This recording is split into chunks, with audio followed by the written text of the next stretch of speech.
Hello বন্ধুরা, তোমাদের জন্য আরেকটা নতুন ভিডিও নিয়ে চলে এসেছে। এই দেখো, প্রথমে মাছগুলোকে ভেজে নিচ্ছি সব।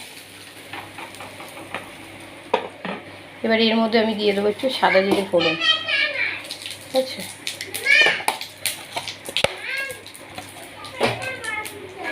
এবার দেখো, এখানে আমি ডাঁটা, আলু আর পটল কেটে রেখেছি।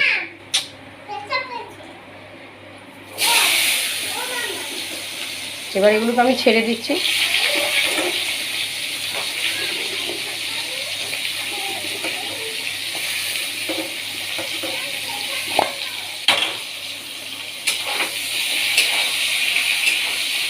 এবার এগুলোকে ভাজতে হবে, একটু ভাজা হওয়ার পরে দেখতে থাকো।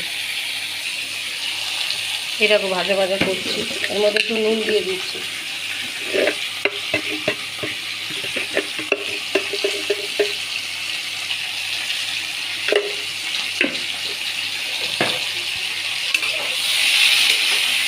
আবার না, আরেকটু ভাজা ভাজা হবে। এরকম ভাজা ভাজা হয়ে গেছে, এই দেখো।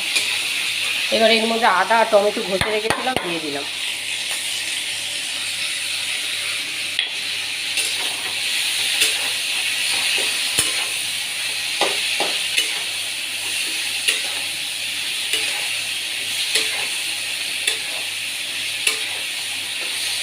এখান দিয়ে একটু তুলে নিচ্ছি আমার মেয়ের জন্য আলাদা ঝোল হবে।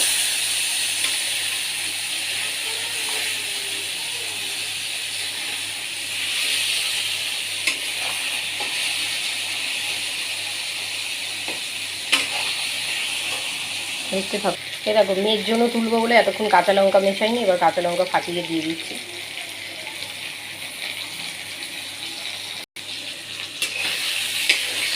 ভাজা ভাজা হয়ে গেছে। এবার এখানে মশলা, হলুদ গুঁড়ো, জিরে গুঁড়ো, লঙ্কার গুঁড়ো রেখেছি, ঢেলে দিল। লঙ্কার গুঁড়ো না দেওয়ার মতো একটুখানি দিলাম কালারের জন্য। এটাকে একটু কষাবো। দেখো, হয়ে গেছে কষানো। এবার জল দিয়ে দিচ্ছি।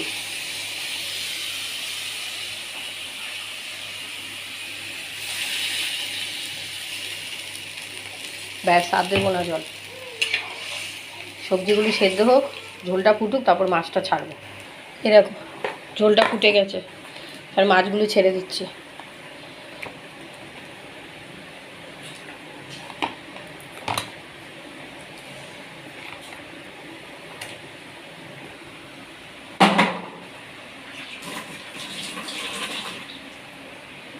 হোক, তারপর দেখতে থাকো তোমরা।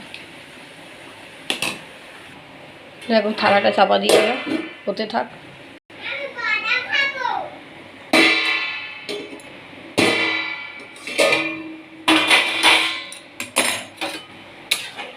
এই দেখো, আলু ডাঁটা সব সেদ্ধ হয়ে গেছে। গ্যাসটা বাড়িয়ে দিচ্ছি, এবার নামিয়ে ফেলবো। এই দেখো, সম্পূর্ণ রেডি হয়ে গেল